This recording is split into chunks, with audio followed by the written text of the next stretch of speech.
Good morning, friends. This is Angela Ward coming at you with Guardian at the Gateway. This is our first little conversation around the sacred portal, these areas of transformation right at the cusp of change.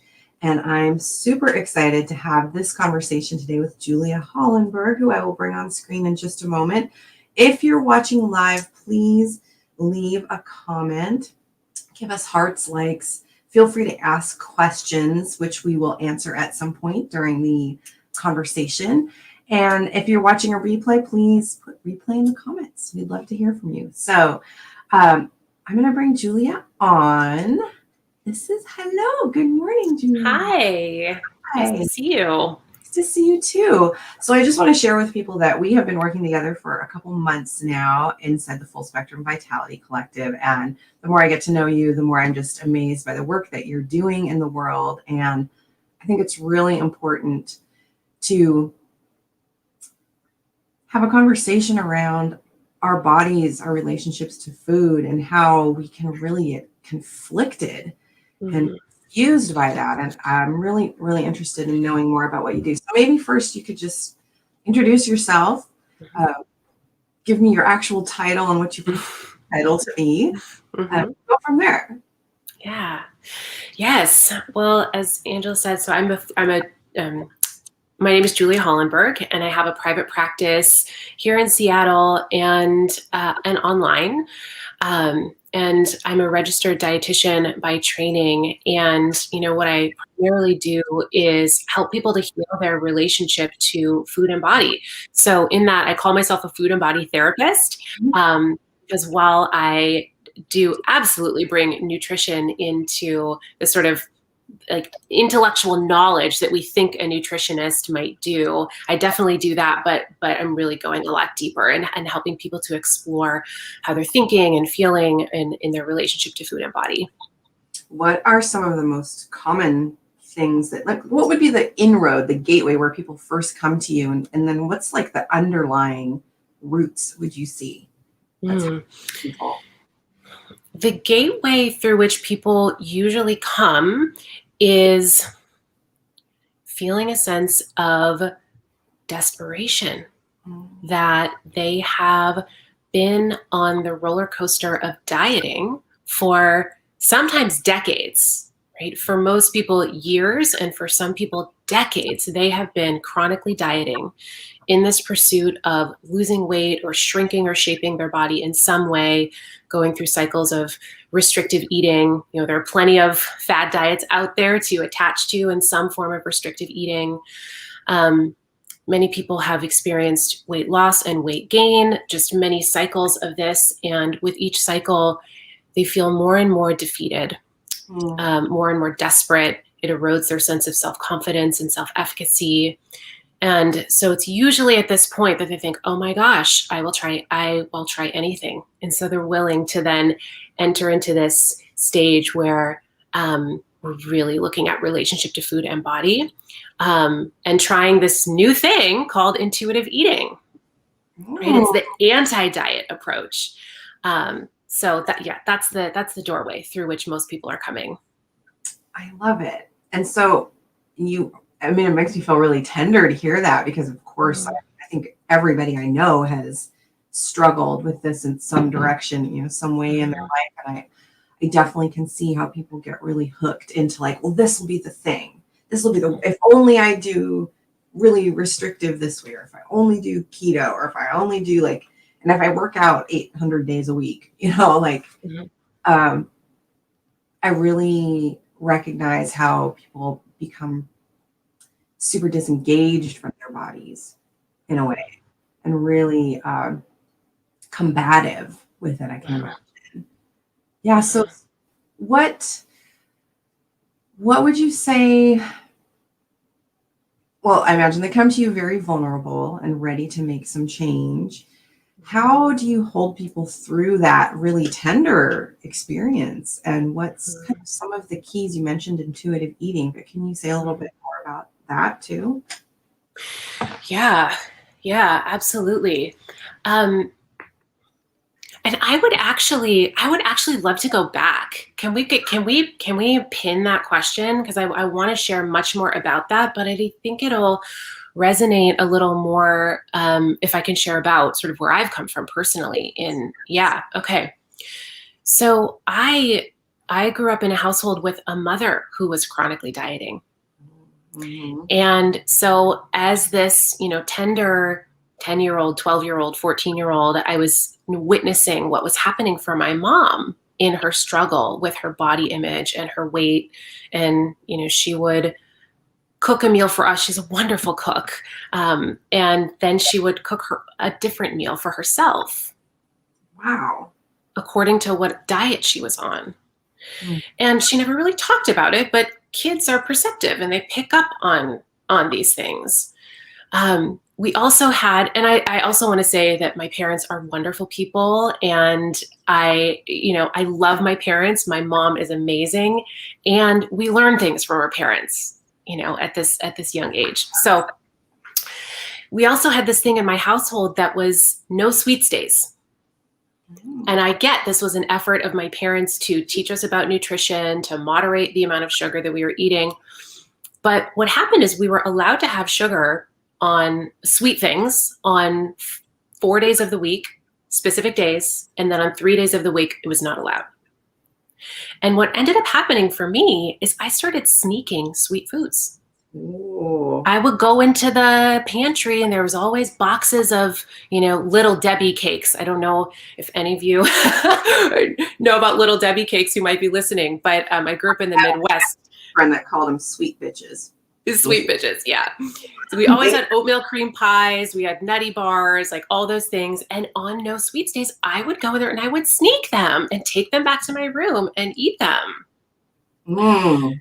Right. So from a very young age, there was this setup of like, oh, this food is forbidden. And then it put all this emotional charge around it and made me feel like, oh, I was doing something bad. Yeah. And, I also come from a family with a lot of doctors and nurses, and I would say there is a fair amount of fat phobia in my family. Mm-hmm. And, we live in a culture that is also very fat phobic. And I remember I was, my aunts, I have a lot of aunts. They were throwing a graduation from high school party for me. And I remember one of them saying to me, oh, you're going to be going to college. You're going to be eating pizza at midnight and drinking beer and gaining the freshman 15. And something within me just caught hold. And I just thought, freshman 15, I don't know who you're talking about, but not me. Because I knew, like I picked up this belief, this conditioning that gaining weight was bad, that fat was bad. Mm-hmm. And I didn't really know how to nourish myself. I didn't really know how my body worked. And so going to college, all I tried to do was to not gain weight because that is what I had internalized, that was bad. And I ended up developing an eating disorder. Oh, wow. That really took a lot of my energy, emotional and mental capacity throughout college. So ever since then, I had a number of years of pretty deep struggle with an eating disorder. And it was, after college, and I was in New York City and started practicing yoga, actually found my way to a yoga studio. And that was a really healing practice for me. I wasn't intentionally trying to heal my disordered eating and body image issues, but I was looking for something to help myself feel better. And it did. It gave me a playground, so to speak, to connect to my body, mm-hmm. to learn what it was like to listen to it, to feel it, to pay attention to it as a valid way of knowing. I love that. What were some of the first insights you got on the mat? Do you recall? I remember very clearly, early on feeling like, oh my gosh, my hamstrings are so tight. It's actually really hard to do these poses. Like there's so much tightness and tension and even a little bit of pain. And I was running a lot at that time. And so it felt like it was this push pull of running, and then the yoga, my body clearly wasn't happy. And something within me, it was just this wisdom that came up that was like, I don't think I need to be running anymore. Mm. And I gave myself permission to stop running, and the fluidity and flexibility in my body totally came back with time. Yeah. With time. Wow. Yeah. So it was like this knowing that my body was telling me something about how I was treating it, how I was moving it wasn't in its best interest at that time. How did you learn to trust those messages?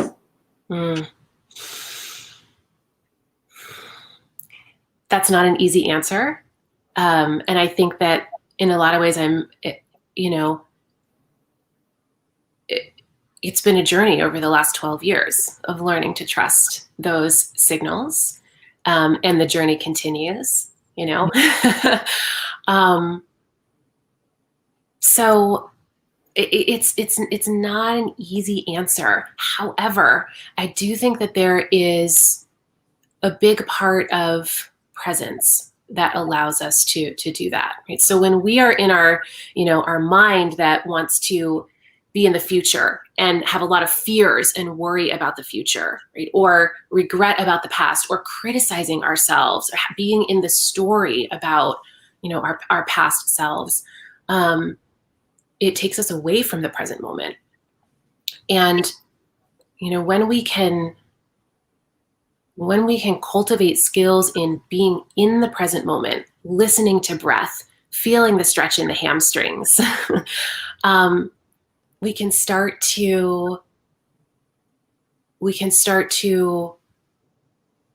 hear those messages of the body. Mm-hmm. So I think the doorway is via presence. Mm-hmm. Yeah. Does this lead us to talking about mindful or intuitive eating? Mm-hmm. It does. And I'll speed up quickly. And I'll just share that, when I went to nutrition school, I still had quite a disordered relationship to food in my thinking, and thought that, oh my gosh, I'm going to save the world one kale salad at a time. But it was interesting in that the more I learned about nutrition, the more I realized, oh my gosh, there are so many questions yet to be answered. I had more questions than I had answers after my graduate degree. Wow. Yeah. And I became introduced to this idea of intuitive eating. I also took this week-long seminar that really helped me it opened up my eyes about weight stigma. The dynamic in our society, in that there is thin privilege, right, where people in thinner bodies, I'll just give a small example, people in thinner bodies are assumed to be healthy, for example, mm-hmm. or assumed to have discipline. Mm-hmm. And people in larger bodies are assumed to not be healthy, mm-hmm. or assumed to not have discipline, mm-hmm. which is incredibly harmful, incredibly painful. And my eyes were really opened to those dynamics. And so from that point, it totally changed the way I approach nutrition. And I practice in a way that is totally weight neutral. I do not work on weight loss with people. And I work from the standpoint of intuitive eating, because I know how harmful it is to even suggest to someone that they should be eating more of one food and less of another food. Mm-hmm. So, yeah. Yes.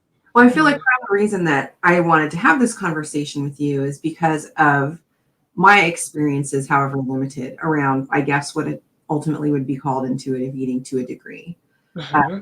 Work that I've done with my clients in the Full Spectrum Vitality Collective, spending that time around slowing down and noticing how our bodies are actually responding. And oh my gosh, what a tangled pile of, that's such a tangled up space. Like one of the challenges is more of the Tantric practice of really slowing down and savoring one thing and exploring its scent and all this stuff. And I had a client that focused that one time, and it actually was brutally difficult for her.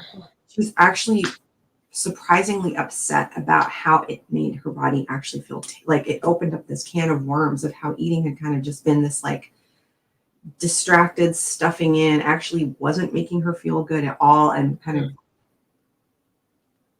blew her mind in a way that she was in such a negative way. And it was almost too overwhelming for her to try to repattern this. Yeah.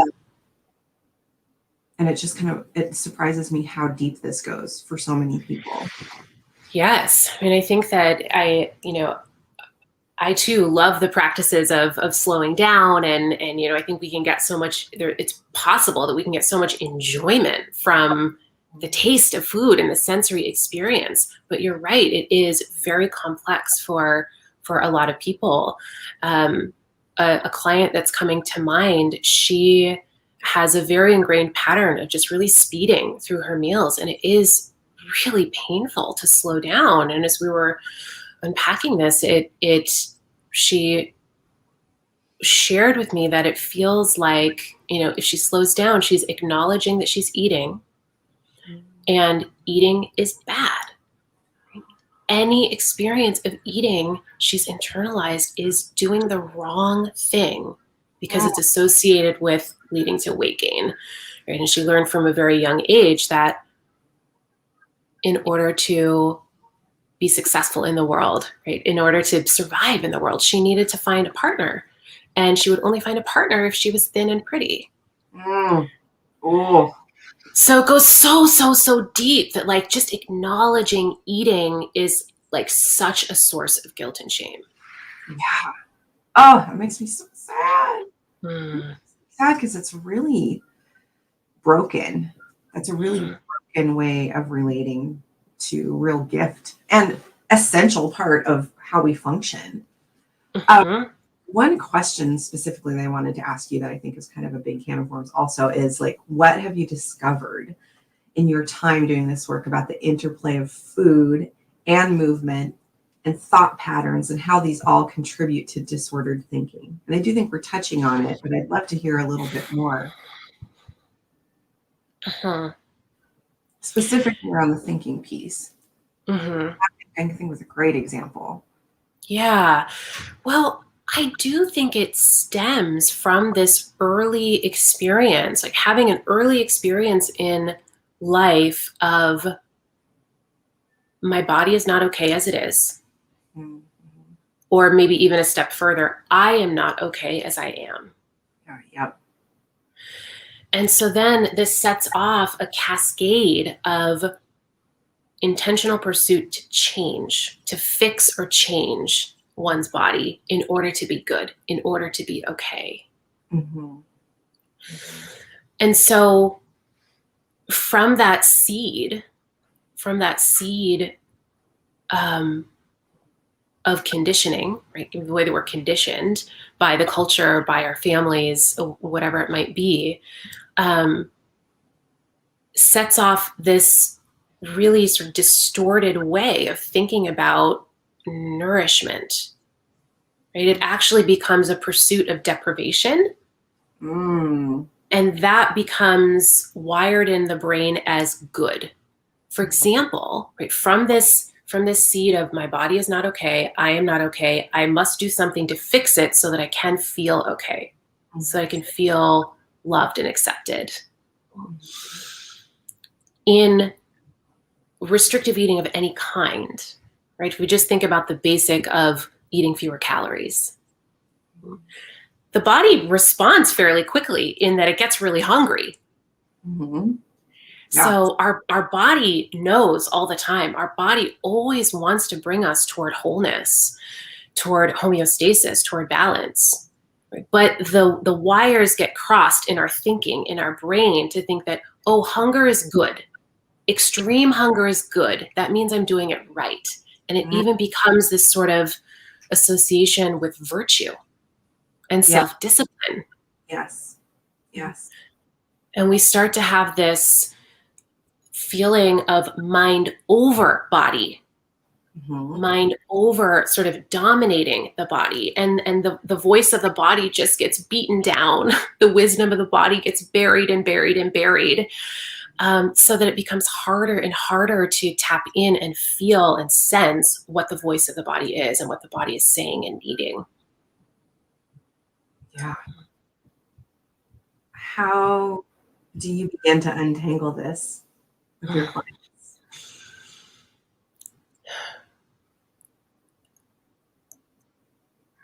I think that we have to acknowledge the very roots of where that initial story is coming in of I am not okay.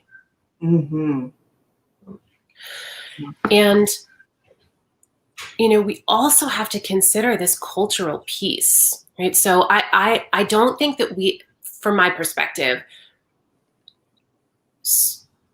helping a person with the process of intuitive eating is not enough. We have to acknowledge the culture that we live in and the culture that is unfortunately spreading these really harmful messages about weight and health and about so I'm not saying this is just an issue for women because it is beyond that, but I work mainly with women, so I'm going to use women. About the cultural messages about a woman's worth, right? That a woman's worth is in her appearance. Mm-hmm. I think that's changing, but we definitely still have the vestiges from the 50s and the 60s. It's still definitely very, very prevalent. And so, you know, one way that I try to help people loosen this grip of the feeling that I am not okay as I am is to look at this culture piece and let them know that they weren't born hating their body. Absolutely. No. Yeah.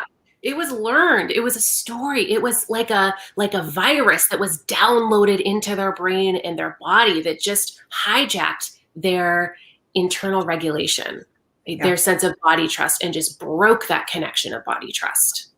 Yes.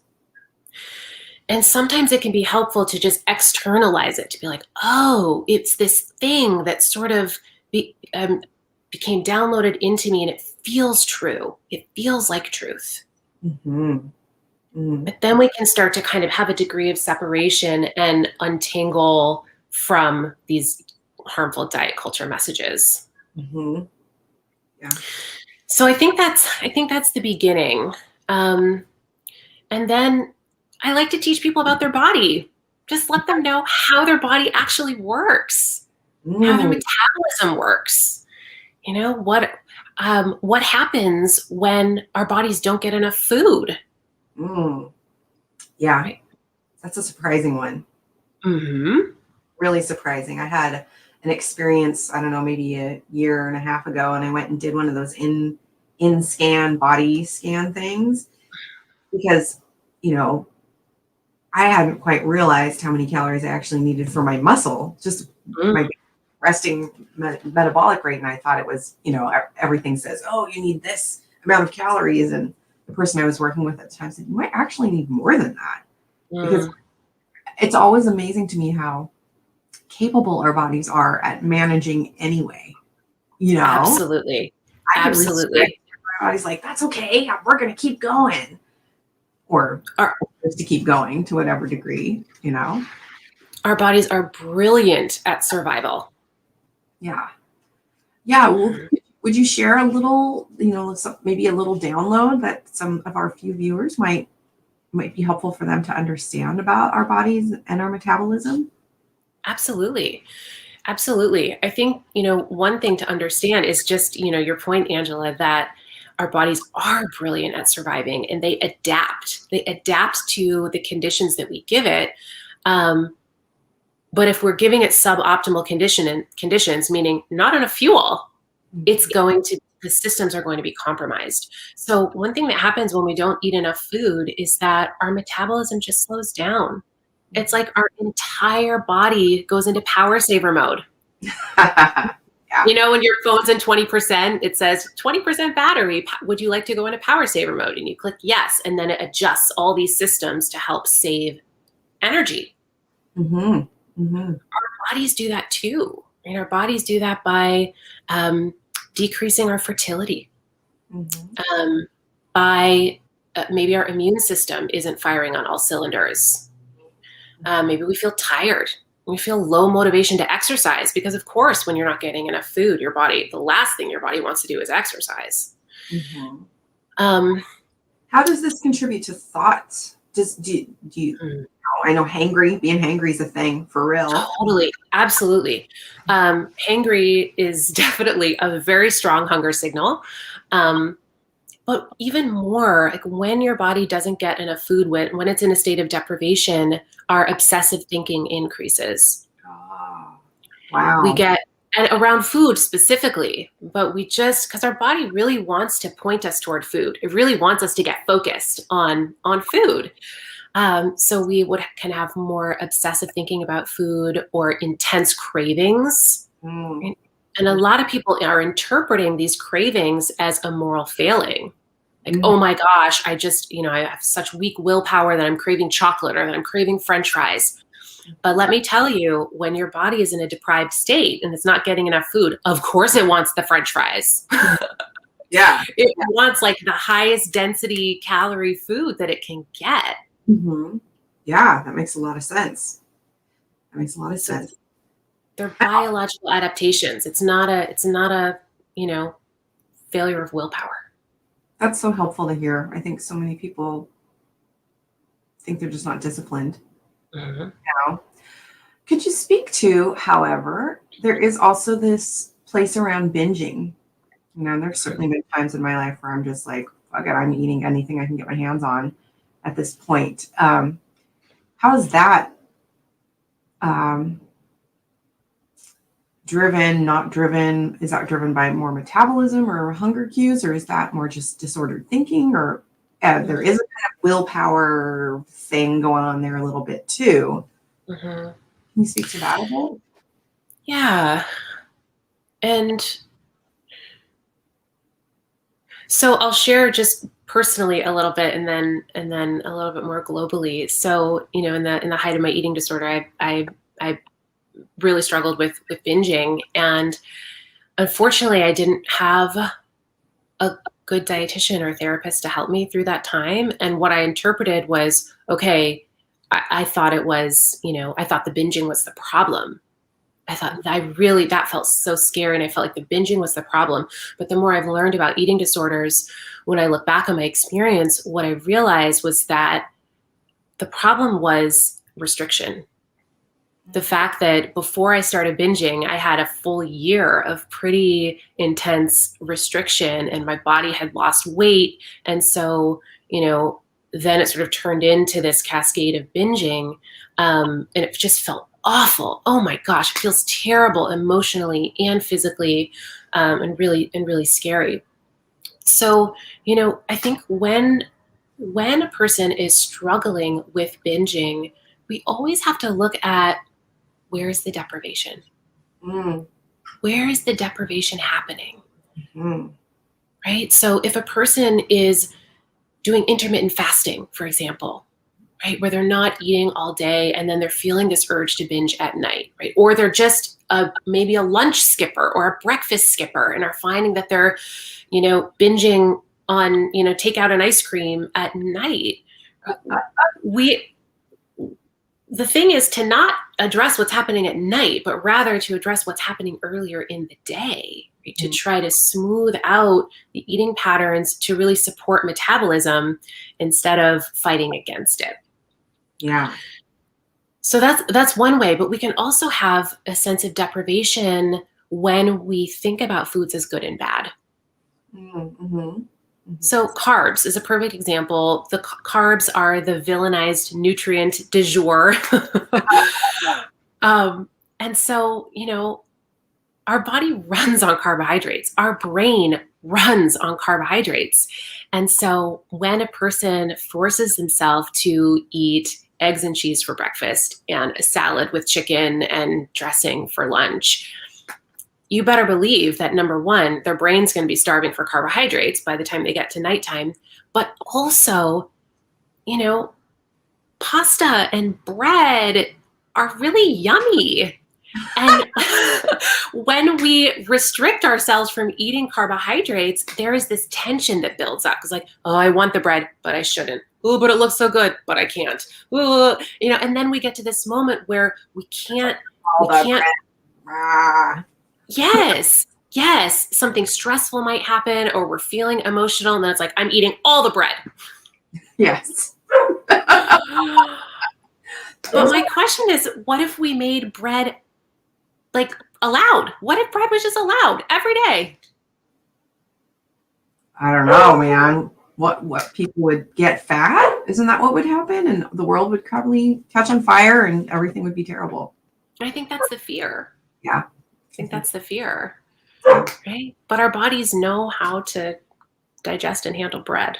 It's interesting that you mentioned that. It's making me think of my chickens. Sorry to bring in my chickens. Well, that's fine. I had a period of time when one of my hens was breaking the eggs and eating the eggs. And I was like, oh no, all the forums say, well, once an egg breaker, they're always an egg breaker. But I talked to an avian vet who said birds are really smart. And when their body is missing a nutrient, they eat their eggs usually. So if they're low on calcium or protein, they'll just turn back around and consume what they need. And we ended up supplementing this particular hen with mealworms, which have protein in them, and gave her other sources of calcium, and she stopped breaking eggs. I was like, wow, and it's been interesting with our puppy too. Like just at older dogs, I've had dogs that have like binged on their food, but just having food out for him to watch him when he's like, okay, I'm hungry now. I'm going to just go eat what I need. And then when he's done, he's just done, There's not this weird, like, I have to finish everything in my bowl, or I can't eat the kibble, but I can eat this. They just don't have the same bullshit that we seem to really bring into these situations. Yeah. And I love that story. I think that's fantastic. And if we look at how kids eat, right? If kids are left, if kids have the fortune that their innate intuitive eating ability is cultivated, then they might have the situation where, mom calls the kid for lunch. So at lunchtime, the kid has peanut butter and jelly sandwich and some carrot sticks and a cookie.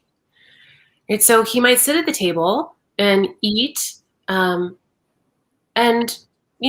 he eats some of the sandwich, he eats some of the carrots and eats some bites of cookie. And then eventually he'll say, okay, I'm full. And he might have a few bites of the sandwich and a carrot stick and half a cookie left on the plate. And then sometimes you're told you can get down after you finish all your other stuff or whatever. Right, that's true. Or you can have a cookie after you finish your other food, right? But so many people cannot fathom what it would be like to eat half a cookie. Like, what are you talking about? I had this dear client who would say, when it comes to chocolates, I either eat 0 or 20. Like, there's nothing in between. It's 0 or 20. And I think this is what happens, right? This binging mentality when a food is forbidden, when it's off limits. It's either like, I'm being very good and I eat 0, or I'm being very bad and I'm binging on them and eating to the point where I feel bad, like physically bad. Yeah. Wow. I wonder if this is resonating with anyone that's watching. If you guys have any comments, we'd love to hear them. And actually, if there's any questions, I think this would be a great time to open up for some questions. I feel like we could talk about this for hours. We could, yeah. Because it's one thing to have the interpersonal and familial ties and binds around eating, but then to have the overlay of society on top of that is so complicated. And I wonder how we can kind of shift the societal cultural conversation. Yeah.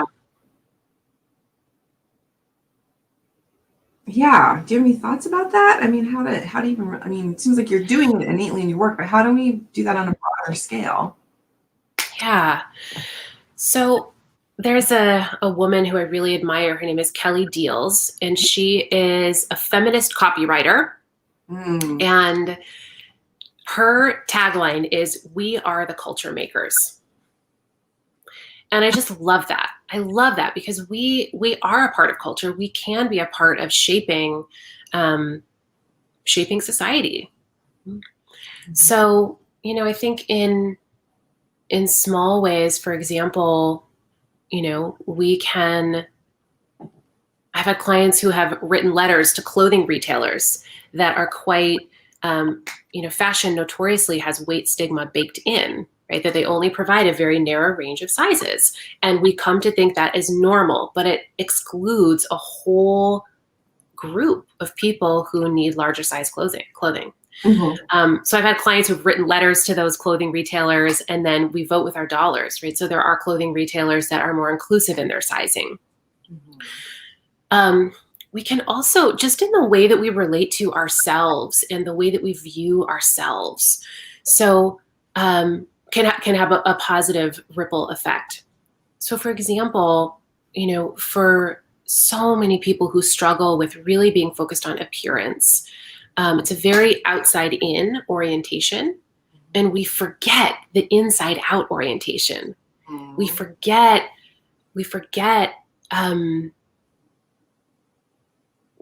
the importance of paying attention to how we feel and to our desires and to our purpose in this world. So, this is a little circuitous answer to your question, but I think, one concept that we can use to help get out of this very narrow grip that society has for us of must look this way in order to be valid and accepted and loved is to start to view our body as a vehicle, our body as an instrument rather than an ornament. I can't take credit for that phrase. That's not my phrase. There are amazing women, Lindsay and Lexi Kite, who do amazing work around body image in the world. So that's one of their phrases of our bodies are instruments, not ornaments. And so, I think we can really start to cultivate this concept of body neutrality, not body positivity. Body positivity is too hard if you hate your appearance. But the sense of body neutrality where we can challenge ourselves to be more than something to be looked at. We can start to express appreciation for what our body does for us and start to look at the experiences that our body enables. Yes. Even if we hate the way our stomach looks, or even if we hate the size of our legs, right? We can still at the same time acknowledge that our legs are strong, for example. Yeah. Right. Or that maybe, a woman who's had a baby who's feeling really, really struggling with her belly, right? We can have that appreciation of, oh my gosh, but that belly gave life. It created life. Yeah. So I think, that allows us to expand beyond this very narrow standard that culture has for our bodies. That's a lot. There's a lot there. Body neutrality is really like a good place to start. Yeah, for sure. I'm really interested. I like to think that I'm pretty neutral, but I'm going to really check since this conversation to see what stories I'm running. It's really different not being in public with COVID the same way. And I think the one thing that really helped me get more comfortable just with all bodies is working with birthing women as a labor and delivery nurse and seeing naked bodies of all shapes and sizes bring life forth. It didn't matter, and that was really helpful for me personally, I think. So I think this is beautiful work that you're doing. I'm so excited for you. Thank you. Would you share with folks how they can learn more about the work that you do, how they can find you, if they have questions, if they want to learn more? Yes, absolutely. So my website is juliahollenburg.com, and that's, yes, my name is there on the screen, juliahollenburg.com. You can read a little bit more about my approach to working with clients, and I also have another dietitian that works in my practice as well. And we do one-on-one coaching with people. I also teach a weekly yoga class via Sangha Sangha Yoga, Sangha, and that's on Saturday mornings. And, I think that if confronting these food and body issues head on feels really hard, doing something like yoga can be kind of be like coming in through the back door. And that's what was really helpful for me in my healing. So I also have Instagram. I'm at Julia Hollenburg RDN on Instagram. And also stay tuned for some exciting community options. I think, a common sentiment among my clients is that they feel lonely doing this work, right? Because the dominant culture is still so weight focused and diet focused. It can feel really lonely to then sort of disentangle from that and work on an anti-diet intuitive eating approach. Yeah. And so hands down, this has been a common sentiment. And so in the next week, I'll be launching my network on Mighty Networks called the Community Table. And this is a place for people to connect with one another who want peer support on their journey in making peace with food and body. And there's going to be some monthly support groups where I'll have previous clients who are going to come and share their story. So I'm hoping that there'll be a lot of really rich stuff happening there. So I'm just right on the cusp of making that available. Exciting. Well, make sure you let us know so we can, spread the word for you and share. That's exciting. Well, thank you so much for giving me your time this morning. It was so generous, and I just love talking with you. I'm really hopeful that our conversation reaches to a few people at least and inspires them to kind of get out of that shame and yucky feeling they're working with it. Yeah, any final thoughts? Anything else you'd like to add?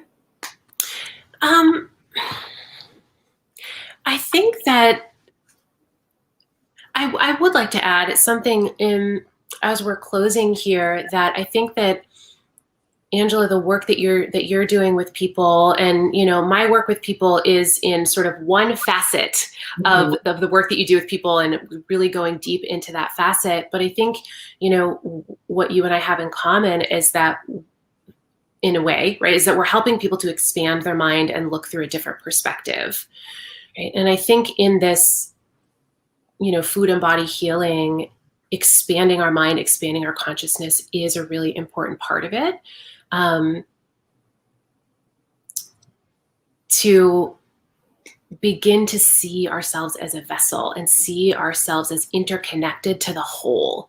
Yes. Right? We get really mired in identifying with our body and identifying as an individual. But when we can experience the sense of expansion, whether it's via yoga or meditation or some other means, it helps us to see the bigger picture and loosen the strongholds in our mind, right? Yeah. The default mode network, which I know is a little bit of a teaser for next week's topic. Yes, for sure. So thank you for mentioning that. Yeah, I feel like Absolutely. The path of healing, there are many roads to healing, and it really is about getting us reconnected to our core selves that really, like early child, you're even saying that didn't hate their bodies, and also connected to one another and really in a loving, supportive way. So I'm excited to see what you're bringing forth. And yeah, I'll talk more about me later. Who needs it? Thank you so much, Angela. And thank you everyone that watched. We got a little heart from somebody, which is so nice. So maybe we'll chat again in the future. So wave bye to your friends, Julia. Bye.